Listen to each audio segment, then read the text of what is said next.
Oops, kayo ba ay mahilig mag-camping? Nang gusto nyo ay walang trekking?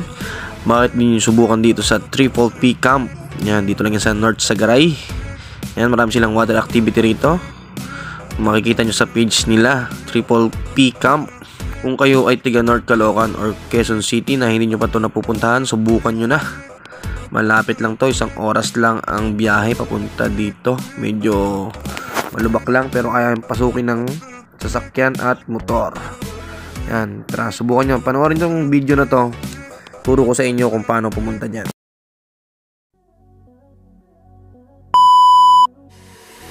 So ito na nga, nag-asikaso na kami ito. Full pack nga yung dala naming bag na dalawa.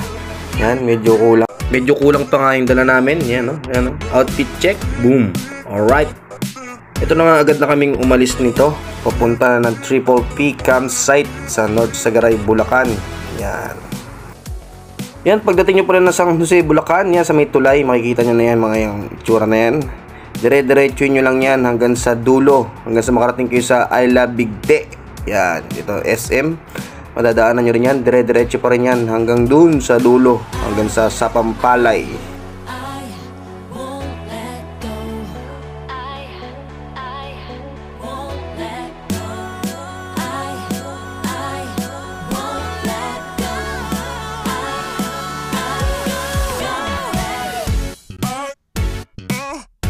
Ito na nga, nakarating na kami ng North Sagaray, Bulacan. Yan, makikita nyo yung arko na yan. Yan, may North Sagaray dating nakalagay dyan, kaso ngayon wala na. Yan, dire-diretso nyo pa rin yan hanggang dun sa may I Love Bigte.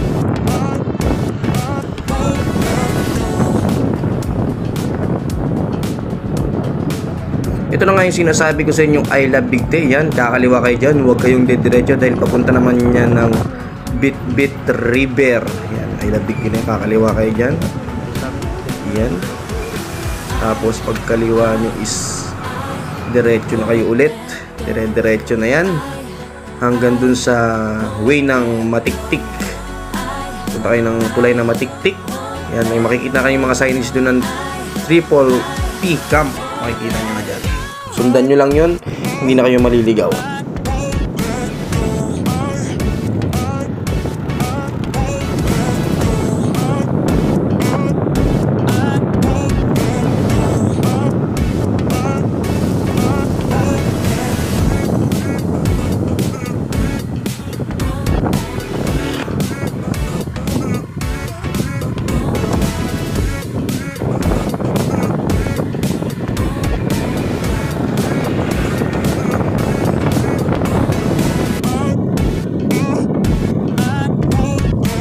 So ito na nga, malapit na tayong kumanan dito papunta ng Matiktik River. Yan o, makikita nyo yung builders na yan. Pag nakita nyo na yung builders at pure gold na yan, kumana na kayo nyan sa loob.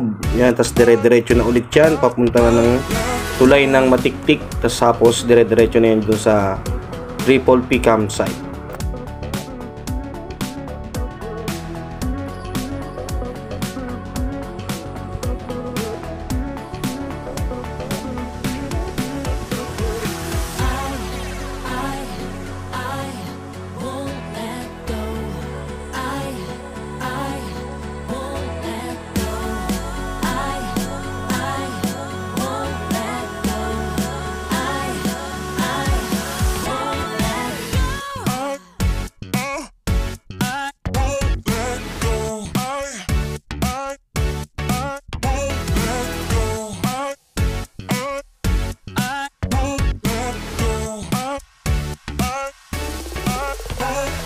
So paglagpas nyo nga ng tulay, yan, makikita nyo na rito yung isa pang guide nila, Triple P Campsite. Dire-diretso lang yan, kaya hindi kayo maliligaw.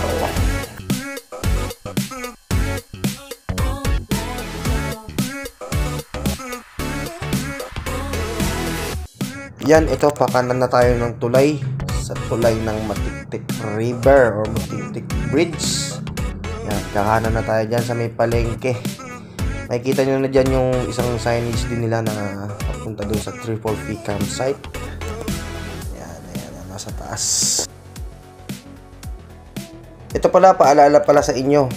Mamili na kayo rito sa lugar na to ng Matiktik. Yan, kasi kung ano yung lulutuin nyo, dapat makabili na kayo dito sa baba kasi wala na masyadong bibilihan doon pag akyat nyo sa taas.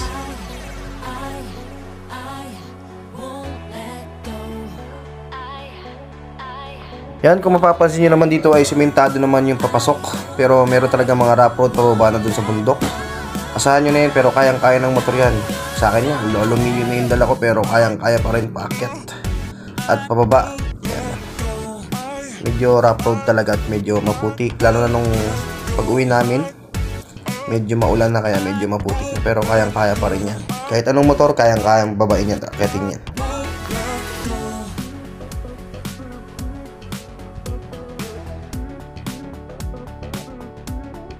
So ito na nga, pakana na tayo sa Triple P Camp. Yan, magdalabasan na rito ang malulupit na checkpoint.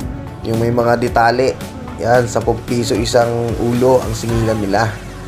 Yan. 3 tali yung nadaan namin. Yan o. Private property daw. Yan si nanay. Yan o. Mag-ingat kayo dyan. Pero no choice. So ito na nga, nakarating na kami rito sa Triple P Campsite. Yan o. Yan yung mga ATV nila. Yan o. Malinis dito. Magandang facilities nila. Lahat naman kung sinong pwede mong tanongan ay sasagutin ka basta stop nila. Yan, mulawak dito, marami pwedeng puntahan at pagliguan. Yan, dito nga pala kayo mag-register. Yan, mag-iwan kayo ng ID pag kayo ay nag-check-in dito. Yan, kaya kailangan magdala kayo ng ID, kahit anong ID na basta sa inyo. Medyo konti pa yung guest dito, pero nung sumapit ang Pasko, grabe, punong-puno na. Yun daw yung first time nila na mas marami silang guests nung araw na yan. Maraming nagpasko dito. Ito pala yung mga pwede nyong gawin na adventure, yan, no? Ang mga activities dito sa Triple P Campsite. Yan, makikita nyo. Yan, marami naman silang pwedeng kainin dito. Pero mas maganda na may baong kayong lutuan at mga pangluto, ay lulutuin para ano. Yan, day tour, overnight. Yan, makikita nyo mga price nila.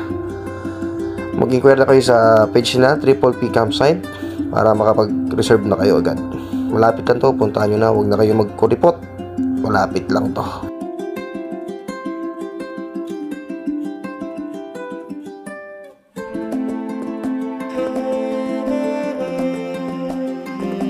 Wala nga palang signal sa site na to, pero meron silang wifi, 50 pesos. May 2 hours ka nang magagamit na wifi para kung gusto mo mag-FB or mag-post. Yan, kita nyo yung alon na yan. Doon masarap mag-rubber, water rafting. Yan, sarap dyan, solid dyan. Pwede rin magpaagos dyan, may mga nagpaagos din dyan eh. Pero kung ikaw malakas loob mo at marunong ka naman lumakoy, pwede ka dyan, libre yan. Ito lang at nire-ready na nila ate at ni kuya ang aming tent. Yan, 4 PM kami dumating dito. Yan, medyo humisikat pa yung araw. Mas maganda kasi pumunta ng maliwanag kasi para makikita nyo yung daan. Kasi madilim pagkagabi kayo dumaan doon. Yan, yan, ganda nga akong nagbomba dyan ng airbed namin. Eee! May airbed kami nila kasi baka daw sumakit yung likod ng kasama ko. Kaya airbed, bumili siya ng airbed niya. Yan. Yo, yan, nakarating na kami rito sa Triple Campsite. Yan, dalawa lang muna kami. Nagtago muna sa mga inaanak ngayong Kapaskuhan. Mag-overnight kami rito, 26 kami uuwi. Tent lang kami ngayon kasi puno na yung cabin nila. Marami ring guests ngayon. Yan, dito tayo ngayon mag-overnight. Solid dito, solid. So 2 days and 2 nights nga pala kami rito. Ang binayaran namin is 800 pesos na. Yan, kasama ng tent yan. Kaya kayo, subukan na rito. Malapit lang to. Pwede to kung gusto nyo mag-inom na mga magbabarkada, yung walang hawak na cellphone. Dito mo dalahin at ang iyong pamilya. Kasi walang signal dito, sigurado.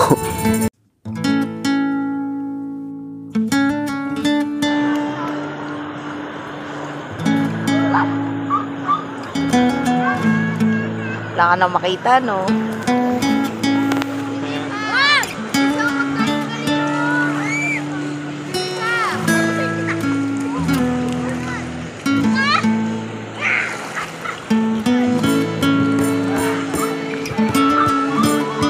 Ayun na.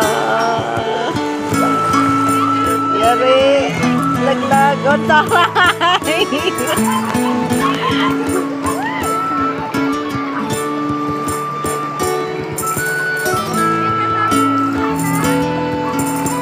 Picture ka na. 1, 2, 3.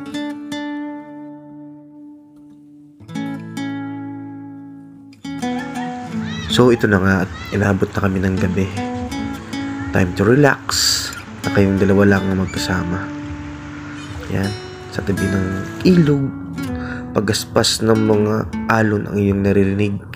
Kaya ito, kumuha kami ng isang boteng maiinom habang sa tabi ng mga ibang lumilingon. Cheers para sa ating lahat.